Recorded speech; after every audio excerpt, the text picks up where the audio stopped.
Welcome back to the Sports by Schmucks podcast. We're at episode 21, so our podcast can now legally drink in the United States.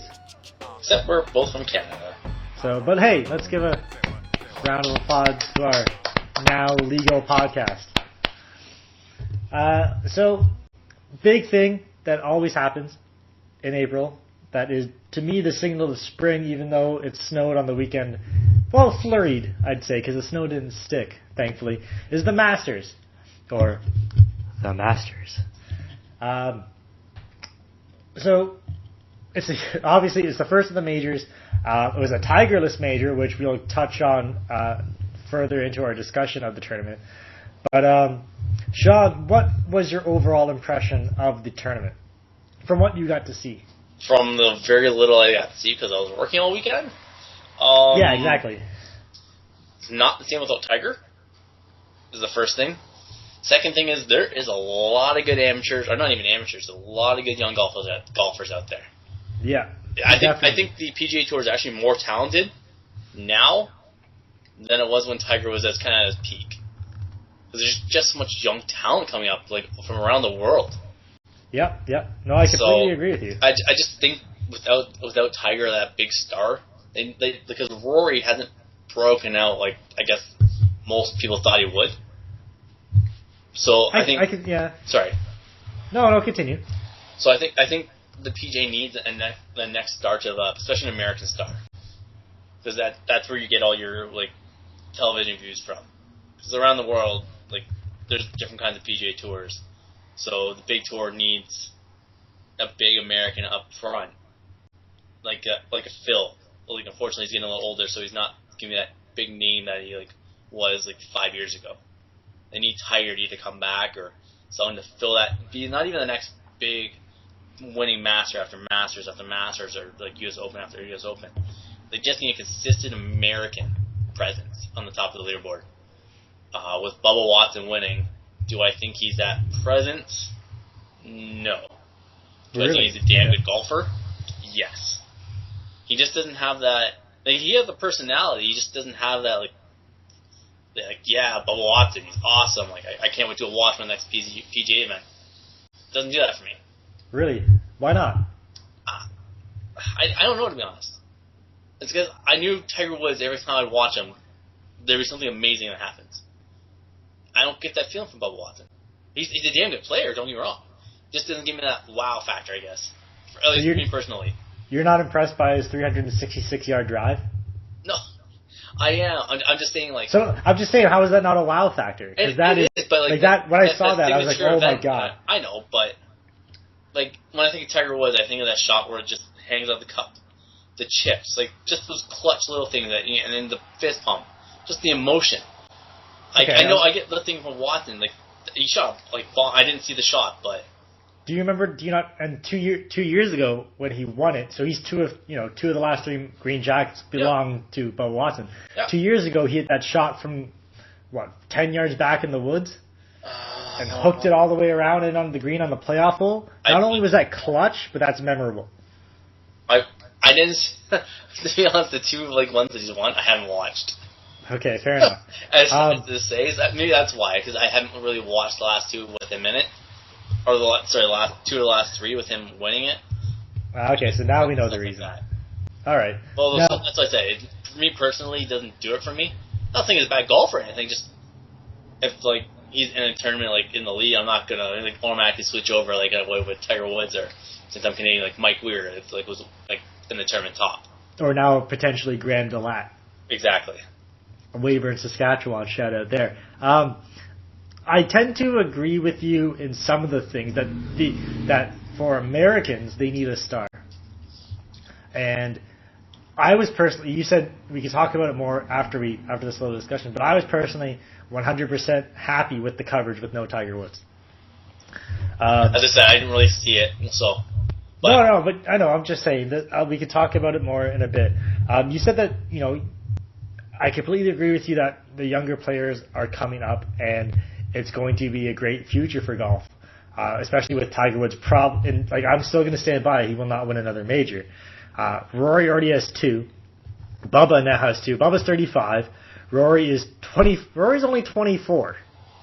I think he was a little younger than that. He's 24, and he is 25 in a month, less than a month. Yeah. So to say that everyone heralded him as the next one. Yeah.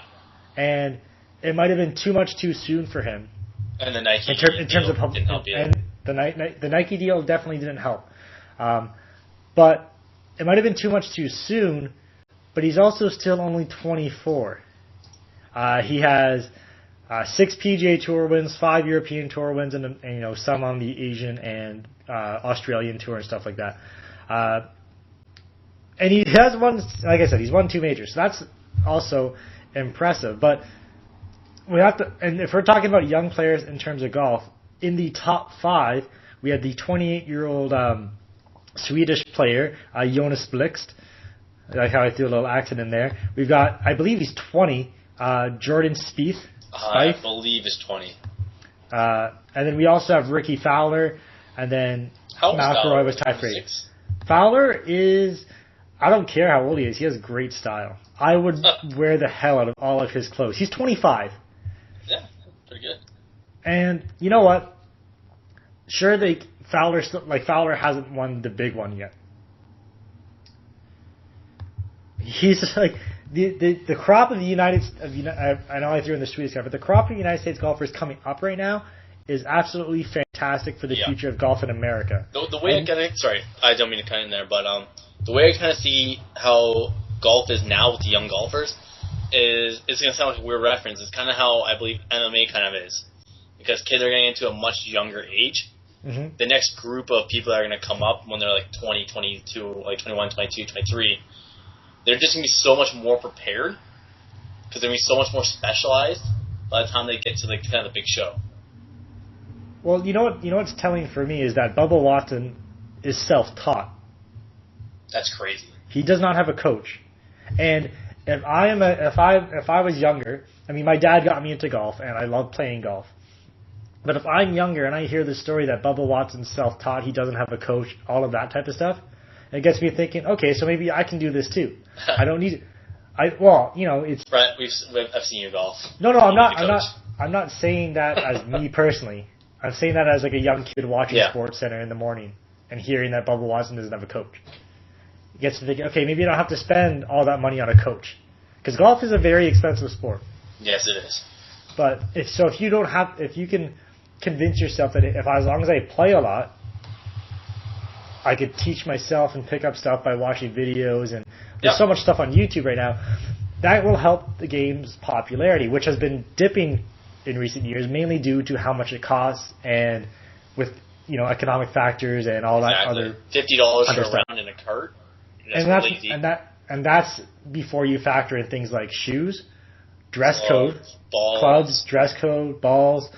There's a lot of little things that you don't think about that add up. Like, sure, you think of, golf clubs are expensive, drivers, 3 woods, putters, all of that stuff's expensive. But then you have to factor in your green fees or membership. Carts, if you're lazy, a cart, balls, tees, golf bag, because those don't come unless you buy a set. Those don't come with that. So especially since if you want like an entire set, like Brett, you have you might as well shout out to Burner. Oh yeah, I'm not going to shut it out until I actually get to play with them. And by the way the grass looks out here, it could be a while. Yeah, we actually got nice weather out here. It's supposed to be 22 today. It's going down to -2 tomorrow, and it's supposed to snow. Oh my god! That's a 24-degree drop in weather in one night. Welcome to Ontario. But no, I picked up a set of Callaway burners. Sorry, TaylorMade burners. On sale, and they were still, and just the irons were still $350. Yep. My Nikes were about $320. My driver was $150, and that was all New Year's sales, like sales. Exactly. So it is a very expensive sport. By the way, shout out to Golf Now. If you don't use that website to book tee times, you're crazy. Yeah, definitely. So let's move on not from the golf in general. Let's start. You said Bubba doesn't have that wow factor. He's won 2 majors. Where do you rank him currently amongst golf? Like, I'm not talking about, how much you like to watch him or how much. Like, we're just saying, like I would say, like he's top 5, top 10, top 20. Exactly. Like, where do you think he is in terms of talent right now in the game? It's hard. I don't know. Who do you put ahead of him? He has to be in the top 5. He has to be. Well, right now... Who else is out there? Well, right now, the top Rory? 5... I'll just tell you the top 5 in the world golf rankings right now. Top 5 are Tiger, Adam Scott, Henrik Stenson from Sweden, Bubba Watson, and Jason Day. And then 6 through 10 are Kuchar, Garcia, Mickelson, Spieth already, and Rory McIlroy. Yeah. I don't know about that ranking, but that's all based on wins. And how your finishing is. This is based on just wins, where you finish, and how that stacks up. And as soon as it's a very weird system because it's to the day. So next week, say it's a tournament that Tiger finished terribly in. Yeah. Right, and say he does a better result, he'll have a better result. He'll have a even bigger lead on number 1 because of his result there. That's just weird. So Bubba Watson jumped up to 4 because his Masters performance this year, he won. So that's started his new year type of thing again. I got you. Yeah. But was you asking who I think probably would be the best in the world right now? Oh, not Tiger. I'd probably say Scott. Okay. I mean, Watson probably 2. Okay. And it's Day and then Stenson. It's very fair to put him in the top 5 in my opinion. I think he's the best left-handed player out there. Oh, he has to be. Still was the best lefty in the world, but age just kind of caught up with him. We're starting to catch up with him a little bit. Even though he's still top 10. Definitely, yeah. So my top 5, and just in terms of talent alone right now, and this is going to be biased because I don't know a lot about Henrik Stenson. Yeah. So I have Is this one? Are you usually number 1 through 5, or just 5 guys? This is just 5 guys, and this is just because I don't know a lot about Henrik Stenson, so I can't say anything. So I'm moving him out of my top 5. It's no disrespect to him, just I don't see him. I'm going. If I see a leaderboard any given week and I see these names in the top 5, I will never be surprised. Adam Scott, Bubba Watson, Jason Day, Rory, and Matt Kuchar. Ooh, Kuchar. Yeah. Nice. I like Kuchar. I like Kuchar's game. I definitely, and you know what? And there's a lot of things that each player doesn't that does well. Like how funny is Charles Schwartz already fallen off the face of the earth? Well, not face of the earth, but out of your mindset. Even though he had that great run the year Rory collapsed. I still think he was a pretty damn good player. But no, I'm just saying he's not he wasn't even thinking about it in our top 5s. Yeah. But he wouldn't be my top 5 anyway. Maybe top 15. But Brandt Snedeker, one of the best putters in the PGA. He's actually, in my opinion, probably just in top 10. Fringe 10, 11 kind of guy. And just because we're Canadian, I'll throw this out there. He's had a great start to the year. I mean, he had a rough Masters, finished +8 in the first round, and had an even par. And he was even par for the second round. So, maybe it was just nerves, or he was unfamiliar with, his first time there, unfamiliar with the course. But Graham DeLatte cracks the top 30 of the world golf rankings right now. Yeah. So go Canada for that. Now, we talked about it earlier. I kind of threw it out there that we both we had differing opinions on Tiger, on how you said it wasn't the same without him, and I said I really enjoyed it. So you said before that you found the ratings. Yes. Oh, I'm not saying I don't like when Tiger Woods isn't there. I don't mind. No. Okay, but just in general, numbers right now. Yes. What were the numbers? 7.8 rating. Do you have the numbers for the year before? Does it say that on the article? Yes, one second. I'm just going back over it. Down 24% from last year's Masters finale, which was a 10.2. And how much of that do you think is Tiger? Not all of it, but you got to think at least a little bit of it, because last year's had Scott and Angel Cabrera in a playoff, which always boosts it up. Exactly, and that's the thing I want to say, because there's been a lot of talk about it today that the Masters ratings are down because Tiger wasn't there, at least in the final round. when you have drama in the final round, so I was also going to say Saturday's ratings were also down. Which is fine. 4-4. Sorry, they were 4-4 on Saturday night. Yeah. As compared to 6.3 the year before. So that's 30% there. So okay, every round's been down like at least 10 to 15% at the minimum. Okay, so you could throw some of that to Tiger.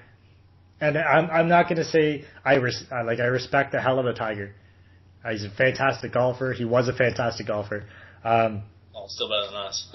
Well, yeah, okay. I'm talking in terms of PGA. I know. Yeah, and you can throw some of that there. But when you don't have a lot of you had some intrigue going into the tournament because you had the potentially youngest Masters winner ever in Spieth at the start because he and Bubba were tied up for -5. Yeah. Going into it, so you have that built in there. But then Bubba pulled away, and really when Spieth had that back-to-back bogey on 8 and 9, and Bubba had the 2 birdies, that was pretty much the end of the tournament because Bubba made his shots. He pretty much parred out for the rest of the way, so there was no real drama in that tournament at all, at least in the final round compared to last year, like you said, with the playoff between Adam Scott and Jimenez. That's what brings eyes to TVs. I mean, I could still remember. I remember where I was. I mean, it was only a year ago, so my memory's decent. But I was lying on the couch opposite probably at home. I was at home, lying on the couch watching it. My dad on the other couch, and as Adam Scott yelled at that, "Come on, Aussie!" My dad and I lost it.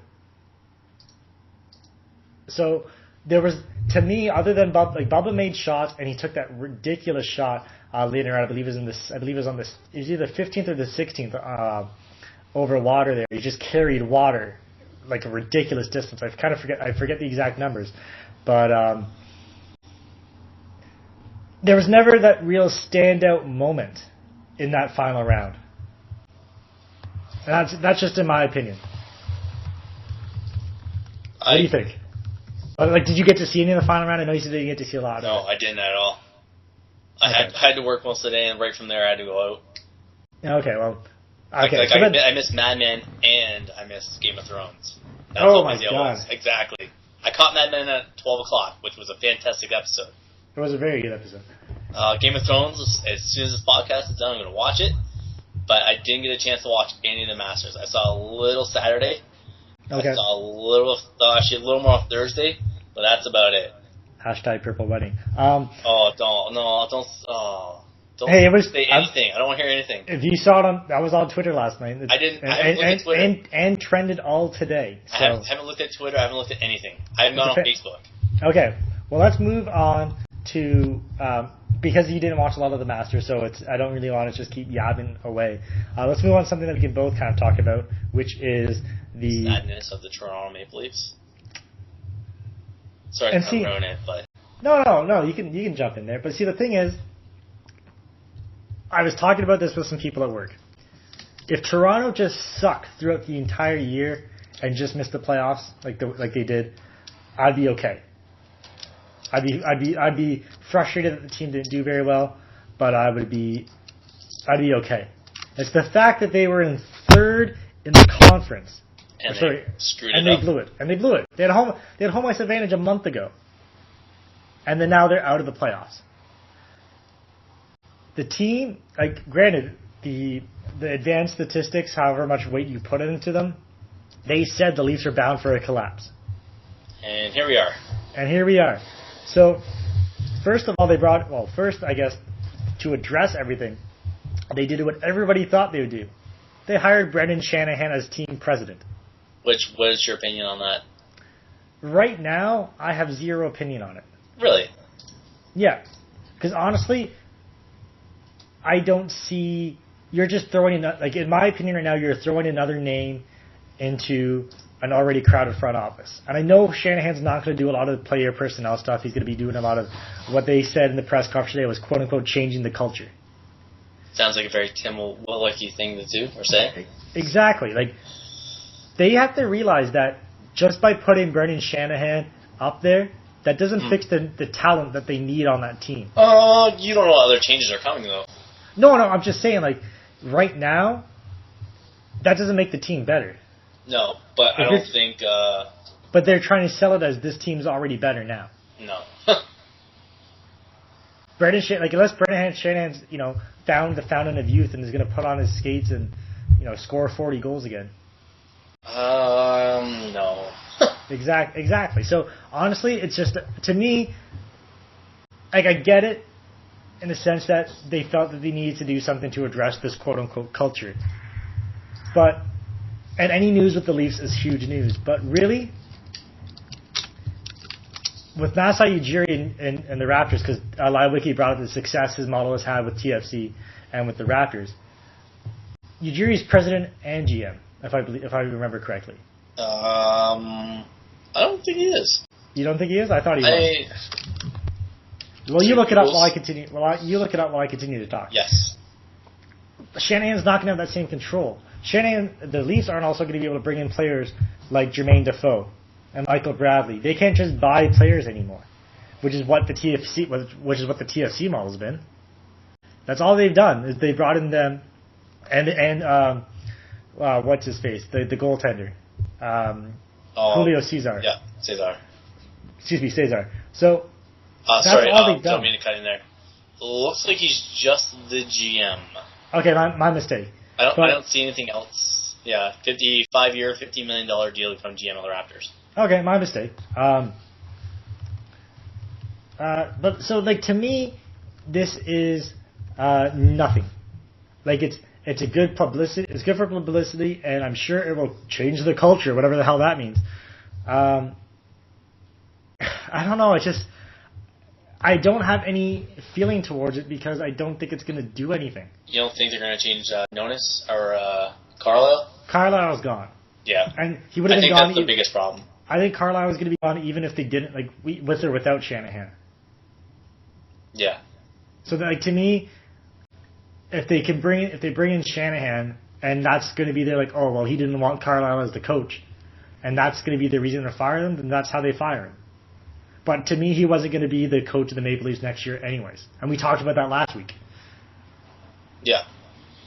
So I think the Leafs are going to be in trouble next year.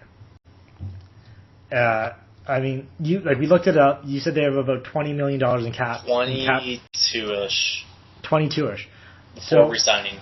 Before re-signings. So the names that are UFAs are Dave Bolden, Nikolai Kulemin, Jay McClement, Mason Raymond, Troy Bodie, Paul Ranger, goodbye Paul Ranger, Drew McIntyre, and then I guess Scrivens' retained salary. Then UFAs, we have Reimer for one. You mean RFAs? That's what did I not say RFAs? I said UFAs. Okay, well I meant RFAs for the second time around. You've got Reimer, who's probably going to be traded, in my opinion. Jake Gardner, Cody Franson, Carter Ashton. Right now, our core, not our core, the Leafs core is locked up. So your core for the next until a lot of people are signed until 2017, 2018. Yeah. Your core is Phil Kessel, Joffrey Lupul, David Clarkson, James Van Riemsdyk, Bozak. Dion Phaneuf, Bozak, and that's it. And it's probably assuming Bernier resigning pretty soon. Bernier still at least has one more year before he's a UFA. There's no way the Leafs let him get away though. No, definitely not. The only thing is, if they have to hope the salary cap keeps coming up, or they might not be able to pay Bernier. True. The way he played, he's going to be $4 or $5 million goalie. Exactly. And granted, that's fine considering he made three. Well, okay, between him and Reimer, that's $4.7 million right there. Oh, that's not that bad. That's not that bad. And then you just have a Drew McIntyre type backup. Or a veteran backup like a J.S. Jaguar. Where's that Scrivens salary when you need it? Anyways. Okay, with that being said, with all the people who are UFAs, do you see any of them coming back? I'll go through them. Ranger, I hope not. God, I hope not. Bodie, I wouldn't mind seeing him back, depending on the deal. I mean, he showed at least potential. He was, well, not even potential, but he's a decent third or fourth line depth guy. Mason Raymond, I would like him back, but his price tag is going to go up. Maybe because we got him at a discount that year. 2.5 is what most they pay for him. The Clement, if we can get him cheaper, yes. Kuhlman definitely on a pay cut. Yeah, 1.5 to 2 at and most. I don't think Bolin resigns. No, not for that much. The only way now, if this is the part of the culture change that Shanahan's going to be able to convince Bolin to stay, then he's worth it. Yes. But to me, I don't think the Leafs have done enough to show Bolin they're going to be a serious contender in the next 4 or 5 years. They need to do, yeah. I'm assuming the new coach would probably be the guy who kind of probably tips kind of the balance. Well, I think, and to be honest with you, you had two different Bolins this season. You had the Bolin who was before he got hurt, and you had the Bolin after he got hurt, who was obviously slowed down and didn't have the same jump he had in his step before. And you know what? When you sever a tendon in your ankle, and you come back probably sooner than you should, that's going to happen. So, and then RFAs, I did it again. I hope Franson stays. I don't think he will. If Carlisle's the coach, maybe they move Gardner. Oh God, I hope not. I would honestly, I would move Gardner if it was the right deal. Oh yeah, of course. But I could say about anyone on the Leafs. Name one person on the Leafs where is untouchable. Bernier. Other than Bernier. Morgan Riley. Other than Morgan Riley. Phil Kessel. Say what you want about Phil Kessel, but he's put up at least 30 goals in every year. No, I'm not saying anything bad about Phil Kessel, but at $8 million, look at some of the other goal scorers that are putting up 30 to 40 goals. They're making if just the same, if not more. I know. It's just I see the cat. I just gonna look at Dion Phaneuf, $7 million. So my untouchables right now are Riley, Bernier, Kessel, and probably Van Riemsdyk. Yeah, JVR for me is untouchable. 4.25 for the next until 2017, 2018. For a 30 to 35 goal scorer. That's pretty reasonable. Yeah, that's pretty reasonable. Yeah, I'm fine with that. We have Bozak at 4.2. I'm not even that upset with.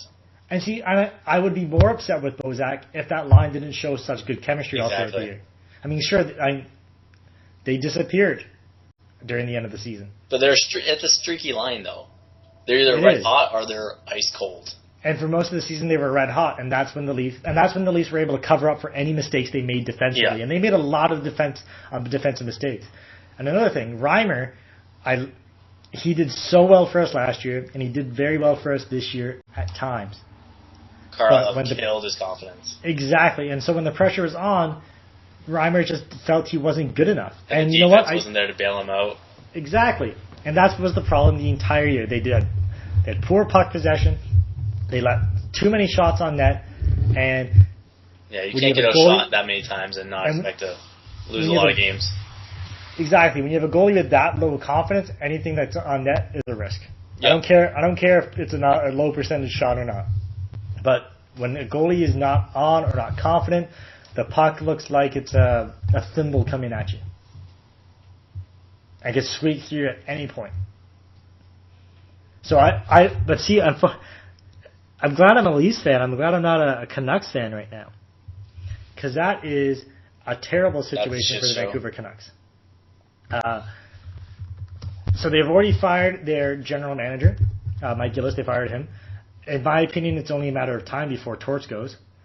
And they're even worse off for salary reasons. They have the Sedins are locked up for $7 million until 2017-2018. Oh God! Kessler has 2 more years at $5 million. That's not bad. Burroughs has until 2016-2017 at $4.5 million. You have Alex Edler locked up for $5 million until 2018-2019. You have Jason Garrison locked up until 2017-2018 at $4.6 million. Oh. And your best contract situation is your goalie, Eddie Lack, at $750,000. But actually, no, his cap goes up to $1.15 next year. So I don't know. And that's not even counting. That's just long-term contracts. You have Kevin Bieksa and Dan Hamhuis both making 4.6 and 4.5 respectively that are expiring 2 or 3 years. You already have a lot of money tied up. You don't even have anything that you can probably trade because all those names I mentioned have no trade clauses. And honestly, if I'm a GM, I'm not taking Daniel Sedin or Henrik or either of the Sedins right now. They're old, they're slower, and they're injury prone. Yep. Vancouver is in a terrible situation. And I've said it before and I'll say it again. Last year at this time, they had 2 franchise goaltenders. Now they have 0. I like Eddie Lack, but he's not Corey Schneider or he's not Roberto Luongo yet. He could be. He has great potential. I remember watching him. I know it's the AHL, but I remember watching him and he just stole a game against the Bulldogs when the Bulldogs were good. When the Bulldogs were in the playoffs, he stood on his head that entire game. So the Canucks are in terrible shape, even worse than the Leafs. Now, normally we do 3 topics, but you know what? Let's just do a quick little thing right here. We didn't really talk about it, but I guess to express our condolences for the passing of the Ultimate Warrior. It was a real shock to both of us, considering we both watched WrestleMania and the Raw next night, and he looked healthy. He looked healthy enough. Well, he looked in decent, in good health at least. Yeah. And so when he died, it came as a complete shock to me. Yeah. Especially after finally coming back to the WWE for the long, just crazy timing. And that's crazy timing. It's not like, coming back to the WWE killed him or anything, but it's odd. I don't want to say no, sorry, that's the wrong choice of words. It's just, I don't know. I mean, he finally came home, I guess, and then I don't know. It's just very, very sad, especially because he looked like he was getting his life, at least his very good loving family and everything like that. He signed a Legends deal with the WWE, so he's going to be back in their family. So just very, very sad to see Ultimate Warrior pass away. One quick thing before we get off this topic: favorite Warrior moment? To be honest with you, I don't remember a lot of his moments because I was very young. Sure, I guess since I'm a little bit older than you, I still remember. I guess they're showing it right now as I have that on the background. I guess it'd be the match against Hogan. Yeah. At WrestleMania. When I think about it, that's the thing I remember is him, shaking the ropes and lifting up the title. That was Toronto, right? I don't remember. I believe that was in Skydome. Yeah. Yeah, that looks like Skydome, as they're showing that clip right now. Yeah. I think the most fond memory I have is probably. Oh yeah, that's definitely Skydome. is the crushing of the Honky Tonk Man for the Intercontinental. Just the absolute destruction they brought. Yeah. So rest in peace. And before we get on into it, it was actually very good of the WWE. They had the nice little, 10 bells moment before, and there was literally not a sound in the arena for that entire ceremony. So good work for those fans in whatever city they're in right now. Good job in showing respect for the moment. So on to some happy news, I guess. We're going to our high fives and face palms for the week. Do you want me to start, Sean? No, I'll jump in there first. You always finish up nice and strong and with some happy thoughts before we finish for the podcast. All right. So I will start with my face palm for the week, and that is to Aldon Smith of the San Francisco 49ers, and him being a F-tard and yelling bomb while in an airport at LAX. What in the F is wrong with you? Why would you say that? Like, in an American airport. And you're a really big dude. It's like you can hide. Like, you're 6'3" and 260 pounds. Why are you screaming bomb? And that I just don't get the world today, Brett. I just don't. Well, what if you were saying, man, these fries are the bomb? I'm pretty sure it wasn't. But I know. I'm just saying. What if that's what happened? Well, clearly that was misheard then. But that is my facepalm for the week, and my high five goes to Corey Brewer of the Timberwolves. Oh, okay, you're going there. Okay. 51 points. Oh, no, was it? Sorry, 50 points. No, it was 51. Was it? Okay. Corey Brewer, let me say this again, scored 50 points. Sorry, 51 points. That's insane. Pulled a Terrence Ross. Yeah. It's good for him. Like, he's never scored a 30-point game before this. They go from his career high to 51. Good for him. Good on you, Corey Brewer. Known as more of a defensive specialist, so yeah, Exactly. Good for him indeed. Before I get onto my wins and fails, this is kind of a separate thing. The Nashville Predators chose not to renew the contract of Barry Trotz, who has been their coach for literally the entire time. I like the way that sounds. As a Leafs fan. He has been their coach ever since they came into the league. So definitely a new era coming in Nashville. So that just kind of shocked me when I saw that Barry Trotz was fired, just because he's kind of synonymous with the Nashville Predators. Because it's going to be strange seeing a different face behind the bench those one or two times you see Nashville on TV.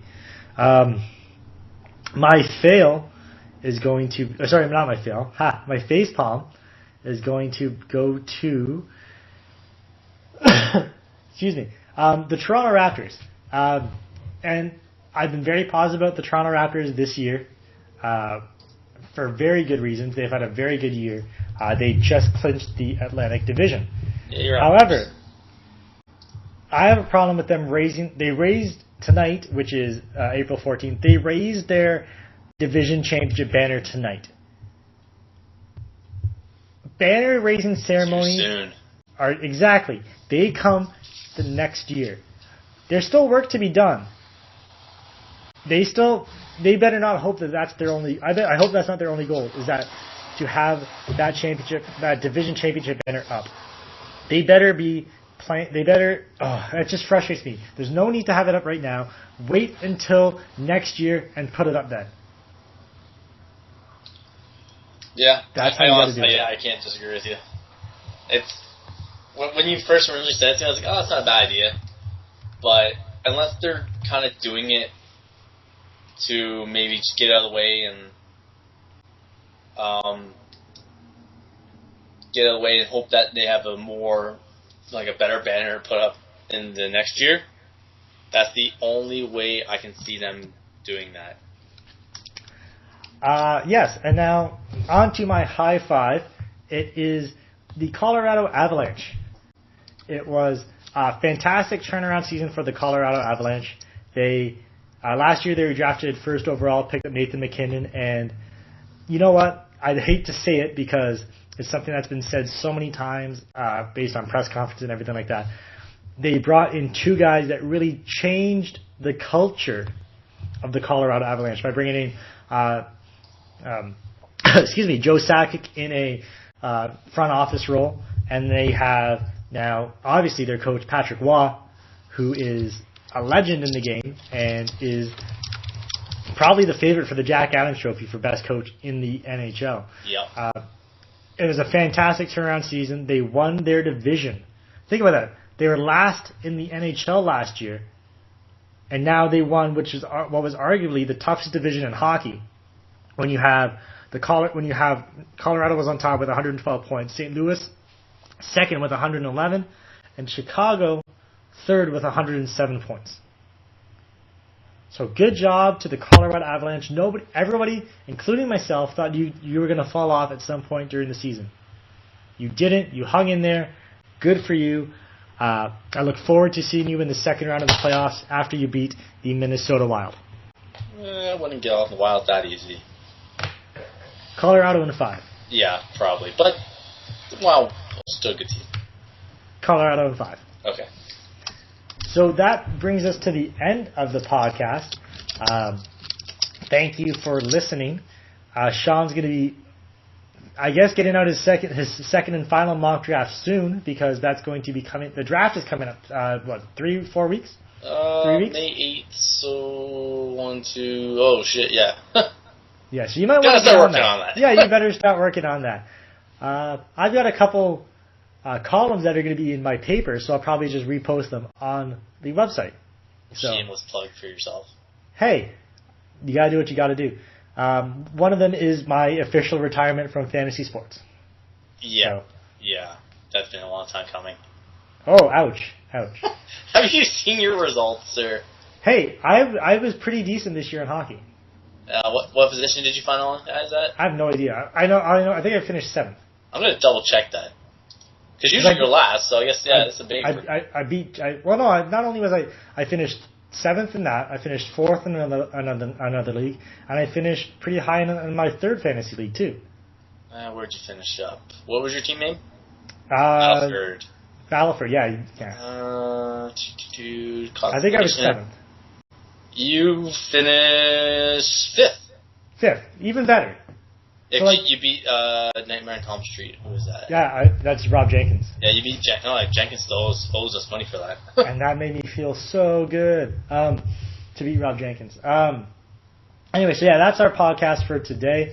You can find Sean on Twitter at Sean_McD2. Myself is at SmithBR10.